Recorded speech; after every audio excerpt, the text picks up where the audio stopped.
Kind of balancing act है। अगर 27वीं तरमीम का दूसरा नाम बैलेंसिंग एक्ट रख दिया जाए, आईनी मामलात को लेके वो कॉन्स्टिट्यूशनल बेंच के पास अब जा रही है। 27वीं तरमीम में उन्होंने कहा सीधा सीधा आप आईनी कोड बना दें, कॉन्स्टिट्यूशनल कोड बना दें। सुप्रीम कोर्ट के चीफ जस्टिस याह्या अफरीदी हैं ही हैं, इसके एक अलग से चीफ जस्टिस बनेंगे। The most hot favourite at the moment is Qazi Faez Isa. Peoples Party इस पे तो एग्री नहीं कर रही है। 18 अमेंडमेंट के रोल बैक को उसको मिनिमम करेगी, अदालत के ऊपर पीपल्स पार्टी एग्री कर जाती है तो फिर काजी फैज ईसा को उसका जो है चीफ जस्टिस बनाना होगा।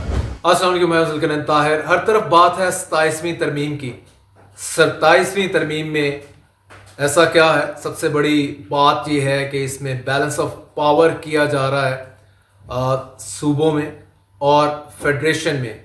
सूबों के कुछ इख्तियारात जो कि 18 अमेंडमेंट ने बहुत सारे लोगों का ख्याल है कि डिसबैलेंस कर दिए थे। 18 अमेंडमेंट के बाद सूबों के पास ना सिर्फ इख्तियारात गए बल्कि पैसा भी काफ़ी आ गया। तो अब इसको बैलेंस करने की ज़रूरत है। सबसे पहले 18 अमेंडमेंट के कुछ ख़ास हिस्से वो डू अवे किए जाएं, फारिग किए जाएं। लाइक हेल्थ, एजुकेशन और पॉपुलेशन जो है, ये जो प्रोविंशियल सब्जेक्ट अब नहीं रहेगा, ये फेडरेशन को दोबारा जाएगा। ज़ाहिर है सबसे बड़ा बजट भी आपको पता है हेल्थ एजुकेशन का होता है और समहाउ पॉपुलेशन का भी, तो ये अब उठा के प्रोविंसेस से फेडरेशन में दे दिए जाएंगे। और प्रोविंशियल जो फेडरेशन की का जो आप उसे कह सकते हैं कि किटी है फाइनेंसिस की, वो बढ़ जाएगी, वो पाइल अप कर जाएंगे फंड्स और काफ़ी सारे मसाइल जो हैं फेडरल गवर्नमेंट के वो आसान होते नज़र आएंगे। दूसरा साथ में आपको पता है कि 26वीं तरमीम के बाद भी ये बातें हुई थी कि कॉन्स्टिट्यूशन पाकिस्तान में ख़त्म हो गया। अभी फिर से दोबारा ये बात हो रही है कि कॉन्स्टिट्यूशन पाकिस्तान से जो रहा सा है वो भी ख़त्म हो जाएगा। भाई एक चीज़ पे स्टिक करें, 26वीं तरमीम आई थी तो उस वक्त अगर कॉन्स्टिट्यूशन गया था, तो ये अब 27वीं तरमीम जो है ये आ जाएगी तो कोर्स कोई क़यामत नहीं आएगी। इसमें 26वीं आई, उन्होंने पास करवानी थी, करवा ली।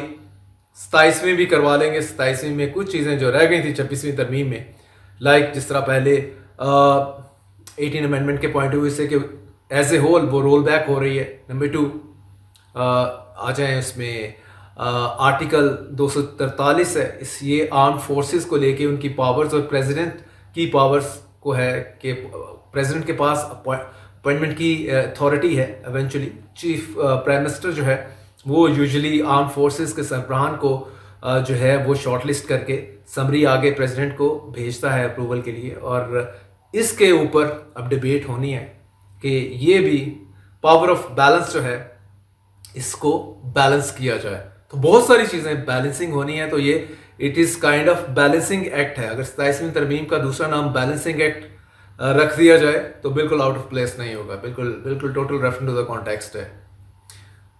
उसके अलावा जो है एक और 26वीं तरमीम में कॉन्स्टिट्यूशनल बेंचेस बने थे जो कि जितनी भी पिटिशंस हैं कॉन्स्टिट्यूशन को लेके, आईनी मामलात को लेके, वो कॉन्स्टिट्यूशनल बेंच के पास अब जा रही हैं। लेकिन 27वीं तरमीम में उन्होंने कहा सीधा सीधा आप आईनी कोड बना दें, कॉन्स्टिट्यूशनल कोड बना दें।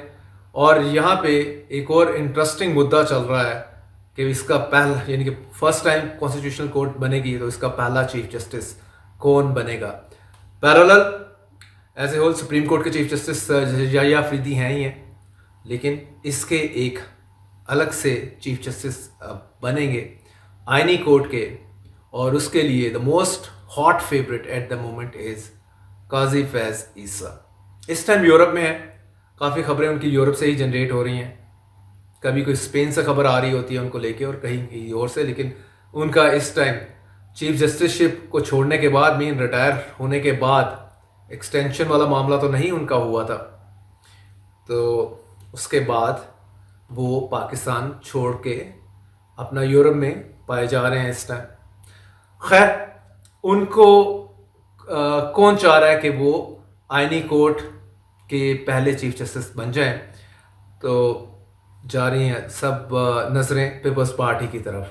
पीपल्स पार्टी मेन उनका नाम फ्लोट कर रही है कि इन केस, पहले तो अपोजिशन है from the Peoples Party side, I spoke to sources, उन्होंने कहा कि पीपल्स पार्टी इस पे तो एग्री नहीं कर रही है 18 अमेंडमेंट के रोल बैक को, उसको मिनिमम करेगी कि कम से कि हेल्थ फेडरल सब्जेक्ट बन जाए, हेल्थ को उठा के दे दिया जाए फेडरेशन को, लेकिन एजुकेशन रख लिया जाए, इस तरह कुछ चीज़ें वो रोकने की कोशिश करेंगे।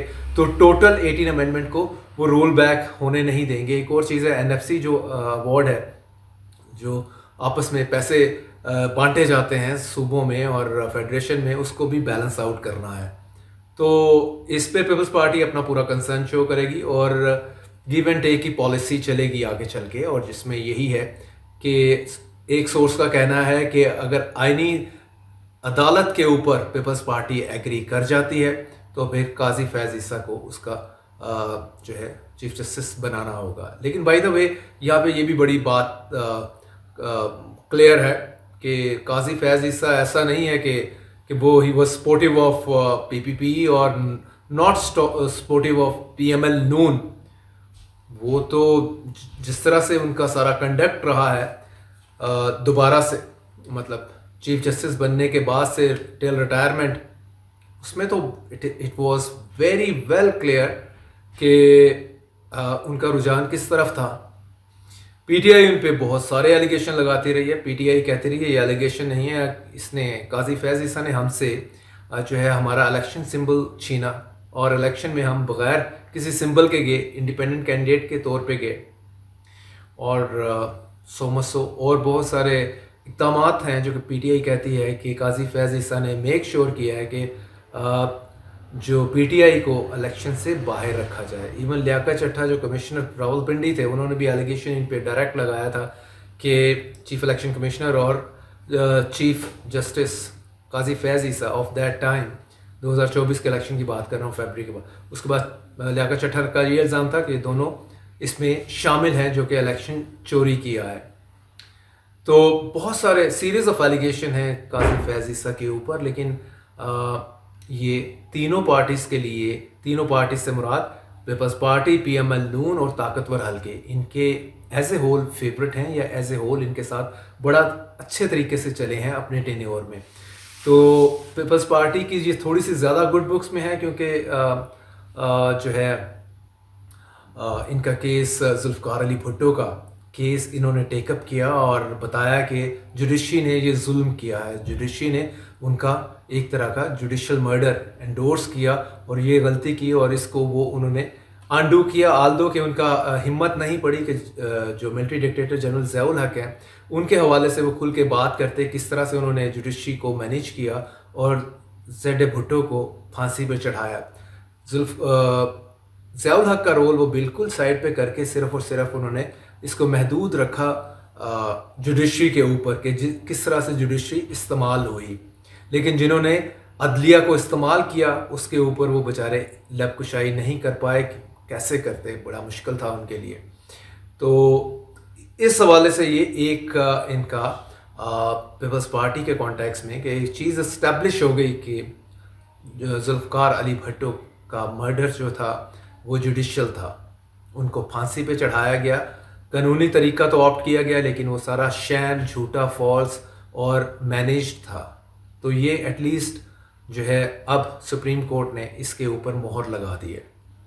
तो इस हवाले से ये एक वो स्टेप था जिसकी वजह से ये पीपल्स पार्टी की गुड बुक में है काजी फैज़ ईसा। मोस्ट लाइकली ज़ाहिर है इस टाइम गुमनामी की ज़िंदगी गुजार रहे हैं यूरोप में, तो बिल्कुल एम्बिशियस हैं कि किसी तरह से दोबारा कोई इस तरह का सीन बने कि वो पाकिस्तान में एक बड़ी सीट के ऊपर आ सकें।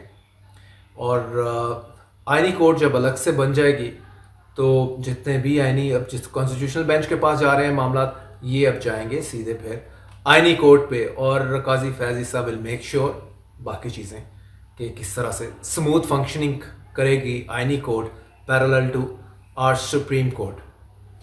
तो ये शुनीद है, और अगर इस पे एग्रीमेंट आ जाता है जो इवेंचुअली, देखें अभी पीछे जो हुआ था 26वीं तरमीम में, उसमें JUIF ने, फजल रहमान साहब की पार्टी ने उसमें कैटेगोरिकली, और जमात इस्लामी ने भी कैटेगोरिकली कह दिया था कि हमने आईनी कोर्ट के हक में नहीं है, अगर आप ये लेके आएंगे तो हम इसको आपको वोट नहीं करेंगे।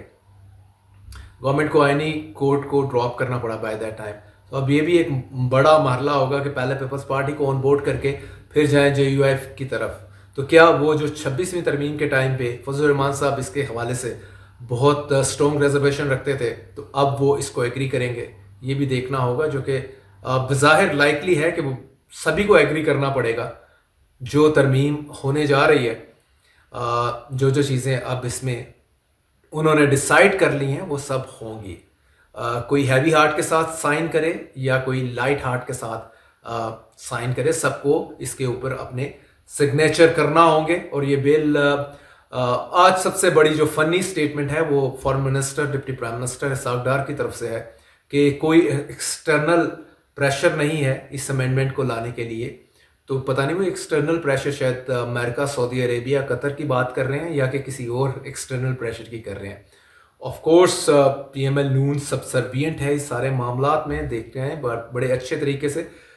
PML Noon learn the art of the government now, کیونکہ اس سے پہلے ایون خواجہ آصف نے کہا کہ اگر نواز شریف تھوڑا سا لرن کر لیتے کہ ہائبرڈ سسٹم کیا ہوتا ہے، تو وہ اتنی مرتبہ 3 مرتبہ ان کو نکالا گیا برے طریقے کے ساتھ، تو وہ یہ اس طرح نہ ہوتا ان کے ساتھ.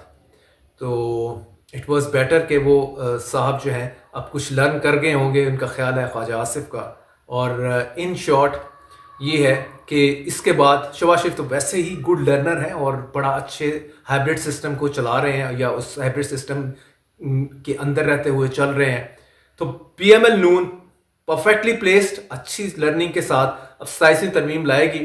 اور باقی جو پلیئر ہیں اس ٹائم پیپلز پارٹی کے علاوہ چھوٹے چھوٹے پلیئرز ہیں، ان کو مینیج کرنا ان کا ہی کام ہے. تو ایونچولی یہ سب مینیج ہوں گے اور 27ویں ترمیم پاس ہو جائے گی. اور دیکھنا یہی ہے، جو کہ ویری مچ لائکلی ہے، کہ قاضی فیض عیسیٰ جو ہیں وہ ایک پھر سے عدلیہ کے میدان میں موجود ہوں گے اور اس مرتبہ آئینی کورٹ کو ہیڈ کر رہے ہوں گے.